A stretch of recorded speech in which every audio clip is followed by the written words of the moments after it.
आज मी ना तुम्हाला माझ्या घरची पद्धत म्हणजे माझी आई आमच्या म्हणजे जुन्या पद्धतीने शिमला मिरची म्हणजे ढोबळी शिमला मिरची भरलेली करून दाखवणार आहे। हा खास असा स्पेशल म्हणजे साध्या पद्धतीचाच मसाला करून तुम्हाला मस्तपैकी आज ही ढोबळी शिमला मिरची भरलेली करून दाखवणार आहे। हा मसाला ना सोप्या पद्धतीने तयार करून ना अशी शिमला मिरची करून बघा, खूप भारी लागती, चवीला एकदम चवदार आणि टेस्टी बनती। झणझणी स्पायसी अशी ही ढोबळी भरलेली शिमला मिरची आज मी तुम्हाला दाखवणार आहे, अगदी आमच्या गावरान आणि घरच्या पद्धतीने। नक्की तुम्हाला आवडेल, व्हिडिओ बघा आणि आवडला तर लाईक करा।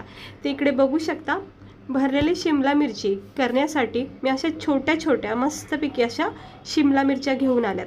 कधीही शिमला मिरची जर भरलेली करायची असेल तर असे छोट्या छोट्याच आणायच्या, कारण याची स्किन जास्त जाड नसते, म्हणून चव याची खूप छान लागते।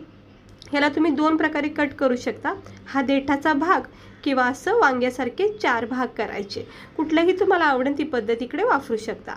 तर मी 4 भाग म्हणजे वांग्यासारखं मी करणार आहे। तर हे बघू शकता, मस्तपैकी मी ह्या शिमला मिरच्या घेऊन आलेल्या आहेत छोट्या छोट्या। स्पेशली ज्यावेळेस आपल्याला भरली मिरची करायची असेल ना, त्यावेळेस तरी छोट्या मिरच्या नक्की आणा।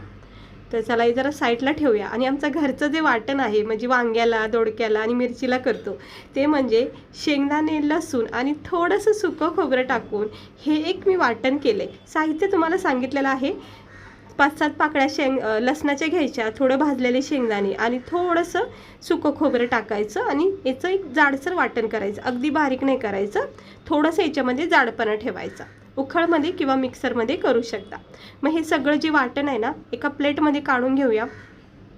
ह्या वाटणामध्ये ना तुम्ही भरपूर साऱ्या भाज्या करू शकता। आता आपण काय करायचं, हे जे वाटण केले ह्याच्यामध्ये चवीनुसार मीठ टाकून घ्यायचं। सगळे मसाले आपण इथे टाकून घेणार आहोत। त्यानंतर मी इकडे लाल तिखट वापरले 2-2.5 चमचे, तुम्ही आवडीनुसार तिखट कमी जास्त करू शकता। त्यानंतर इकडे मी हळद टाकते 1 चमचा। त्यानंतर मी इकडे टाकते धना पावडर, हे बघा इथे मी टाकलाय धना पावडर 1 चमचा। त्यानंतर टाकते इकडे मी आता थोडासा अर्धा चमचा गरम मसाला, खड्या मसाल्याचं पावडर भेटतं बघा, खूप छान चव येते याने। हे गरम मसाला, धना पावडर, लाल मसाला आणि हळद आणि चवीनुसार मीठ हे सगळं साहित्य ना आपण हे शेंगदाणे, लसूण आणि खोबऱ्याचं जे वाटण केले ना त्याला सगळं चोळून घ्या।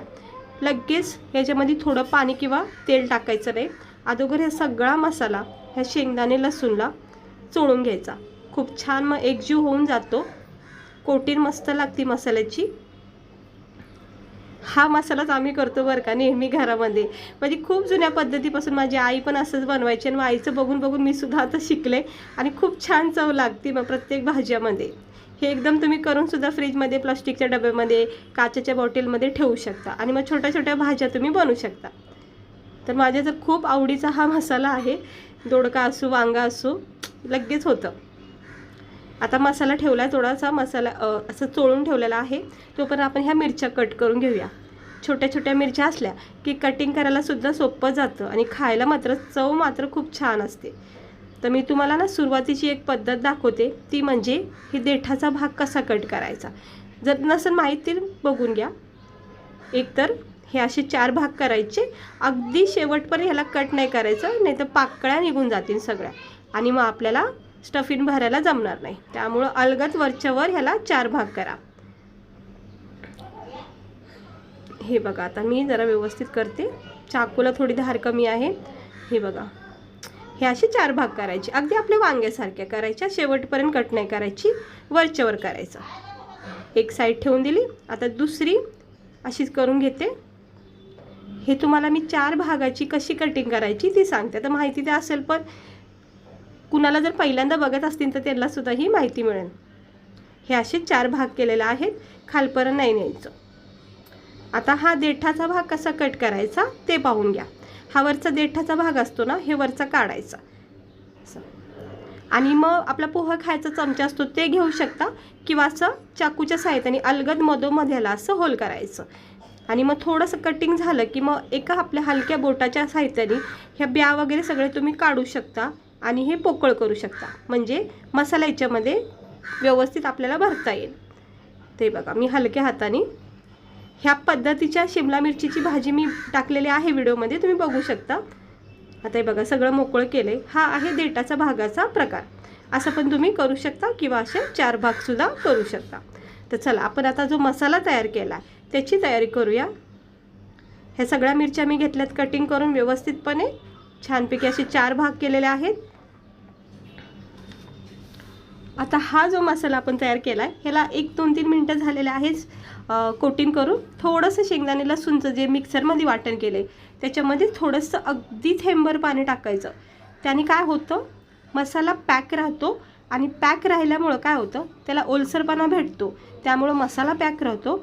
आणि मग ज्यावेळेस आपण मिरचीमध्ये भरतो किंवा वांग्यामध्ये भरतो, दोडक्यामध्ये भरतो, अशा वेळेस हा मसाला जो तेलामध्ये असं सुटला जात नाही, एकदम छान स्टफिन आहे ना, शेवटपर्यंत मिरचीमध्ये असो किंवा वांग्यामध्ये पॅक राहतो. त्यामुळं ह्याला थोडासा ओलसरपणा देणं गरजेचं आहे. इकडे मी पाणी वापरले, तुम्ही थोडंसं 1 चमचा तेलसुद्धा वापरू शकता. फक्त ह्याला थोडासा असा ओलसरपणा द्यायचा. हे बघा किती छान आणि घटसर असा हा पॅक झालेला आहे मसाला. आणि मग असा मसाला ना भरायला सोपा जातो. आता जर देठाच्या भागाची मिरची कटिंग केली असेल तर ह्या अशा पद्धतीने थोडं स्टफिन उचलायचं आणि हलक्या हाताने प्रेमाने अगदी असं याच्यामध्ये स्टफिन भरायची. हे बघा सहजपणे याच्यामध्ये सारण हे भरलं जातं. जितकं पण मग तुम्हाला आवडत असेल कमी जास्त तितकं तुम्ही याच्यामध्ये सारण भरा. तर मी वांगा असू किंवा मिरची असू, सारण मला जास्त आवडत नाही, कारण काय होतं पूर्ण मसालाच खाण्यात येतो आणि मिरची वांगं तर मग खाण्याची काय मजा येत नाही. मग त्यामुळे शक्यतो मी थोडाच मसाला भरते. आता हे जे 4 भाग केले ह्याच्यामध्ये सुद्धा असं भरायचं. ही प्रोसेस तर माहितीच असेल वांग्यासारखी. हे असं जितका लागेल तुम्हाला आवडीनुसार मसाला इथे भरू शकता. बघा आपला मसाला जो ओला आहे त्यामुळं हा मसाला किती छान प्रकारे याच्यामध्ये पॅक झाला आहे. आता हा मसाला पूर्ण रेसिपी होईपर्यंत म्हणजे भाजी तयार होईपर्यंत काही खाली सांडणार नाही. हे बघा मस्त पॅक झालेला आहे आणि जितका पाहिजे तितका भरलेला आहे. तर अशाच पद्धतीने मी सगळ्या मिरच्या आता भरून घेणार आहे. परत एकदा दाखवते, बघून घ्या. असे 4 भाग थोडेसे असे हाताने पसरवायचे आणि मग थोडी स्टफिंग घेऊन हलक्या हाताने मिरचीमध्ये स्टफ करायची. खूप चवदार मसाला मी तुम्हाला सांगितला आहे. शेंगदाणे लसूण आणि खोबरं बस एवढंच वाटण करा. लाल मसाल्याची नको असेल तर शेंगदाणे लसूण खोबऱ्यासोबत हिरव्या मिरच्याचं वाटण करायचं. हे बघा असं दाब द्यायचा हलक्या हाताने. व्यवस्थितपणे पूर्ण मसाला पॅक झालेला आहे मिरचीमध्ये. आता मी सगळ्या मसाला मिरच्या भरून घेते. हे बघा किती सुंदर अशा आपल्या हिरव्यागार शिमला मिरच्या मसाल्यामध्ये पॅक झालेल्या आहेत. आणि हा उरलेला मसाला हा सुद्धा आपल्याला वापरायचा आहे. तर कढाईमध्ये तेल तापत ठेवलेलं आहे स्लो गॅसवर. तर सुरुवातीला जो उरलेला मसाला आहे तो टाकून घ्यायचा तेलामध्ये. काय होतं मग छानपैकी मिरचीला एकजीव होऊन जातो. वरून टाकला तर मग थोडंसं कमी जास्त, कुठं मिरचीला कमी लागतो जास्त लागतो असं होऊन जातो. त्यामुळं हलक्या हाताने सुरुवातीला याला तेलामध्ये परतून घ्या. आणि ही मिरची अगदी मी वाफेवरच करणार आहे, फक्त थेंबर पाणी टाकणार आहे. हे बघा स्लो गॅस ठेवायचा, जितका होईल तितका गॅस स्लोच ठेवा. आणि मग नंतर हे सगळे मिरच्या ज्या आपण भरून घेतल्यात त्या एक एक करून ह्याच्यामध्ये सेट करा. बघा आपला उरलेला मसालासुद्धा परतला गेलेला आहे. आणि आता आपण मिरच्यासुद्धा सेट करतो. आता काय करायचं, हलक्या हाताने चमच्याच्या साहाय्याने मिरच्या अशा मिक्स करून घ्यायच्या. सगळा जो मसाला आपण सुरुवातीला टाकला आहे तो सुद्धा बघा किती व्यवस्थित मग पॅक झाला आहे. हे बघा मस्त अशा आपल्या ह्या मिरच्या दिसत आहेत. बघा अजिबात पाणी वगैरे टाकायचं नाही, अगदी थेंबर, फक्त मसाला थोडा चिटकू नये म्हणून. बाकी सगळी मिरची आपण ही वाफेवर करणार आहोत. तर आपली ही मिरची पाहता क्षणी किती छान वाटते. हे लसूण शेंगदाण्याचं पाणी आहे मिक्सरमधलं, तेच वापरले मी थोडंसं. बस मसाला आपला चिटकला जाऊ नये त्यामुळे मी थोडा ओलावा दिला आहे. आता याच्यावर झाकण ठेवायचं आणि सगळी प्रोसेस आता स्लो गॅसवर होऊन द्यायची. 1-2-3 मिनटामध्येच ही भाजी तयार होती. झाकण ठेवलेलं आहे. 1 मिनटं झालं की चेक करायचं. पाहू शकता जे आपण वाफा तयार होतात ना त्या वाफ्यामध्येच ही मिरची शिजली जाते. अजिबात ह्याला पाण्याची आवश्यकता लागत नाही. हे बघा मसाला किती छानपैकी परतला चाललेला आहे आणि मिरच्यासुद्धा आपल्या मस्त शिजत आहेत.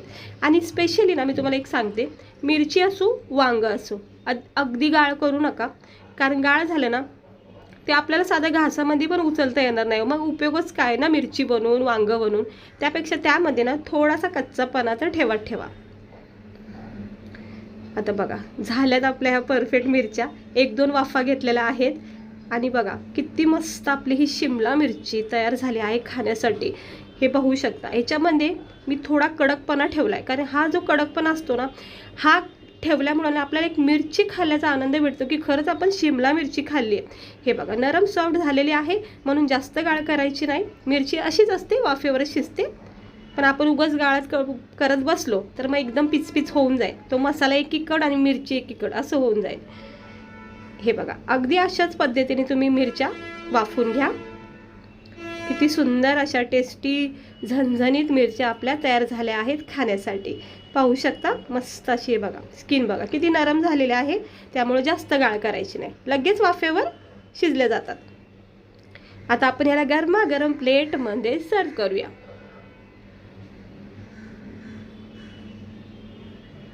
इकडे गॅस बंद केलेला आहे आणि आता आपली ही ढोबळी मिरची, भरलेली शिमला मिरची तुम्ही पाहू शकता. पाहता क्षणी तोंडाला पाणी सुटलंच असणार आहे, कारण ढोबळी मिरची ही आवडीची आहे सगळ्यांना. अशा पद्धती तर गरमागरम ज्वारीच्या किंवा बाजरीच्या भाकरी घ्या, लोणचं, पापड आणि त्यासोबत अशी झणझणीत स्पायसी शेंगदाणे लसूणचा कूट असणारी एकदम चवदार अशी ही शिमला मिरची भरलेली नक्की एकदा ट्राय करून बघा. खरं सांगते पोट भरून जेवण करताल. आणि ही मिरची ना तुम्ही टिफिनला सुद्धा नेऊ शकता. कोणी पाहुणे वगैरे आले तर रात्रीच्या जेवणासाठी सुक्की भाजी म्हणून सुद्धा याला करू शकता. खूप छान आहे आणि खूप सोप्या पद्धतीने, कुठलाही कुटाणा न करता, जास्त काही वाटण न वापरता, अगदी सिंपल पद्धतीने माझ्या घरची पद्धत दाखवली. आवडली असेल ते एकदा करून बघा. आणि तुमची पण म्हणजे जी पण पद्धत असेल ती मला एकदा नक्की कमेंटमध्ये सांगा, म्हणजे मी त्या प्रकारे सुद्धा शिमला मिरची करून दाखवेल. तर कशी वाटली तुम्हाला आपली ही आजची सिंपल गावरान पद्धतीची भरलेली ढोबळ्या मिरची?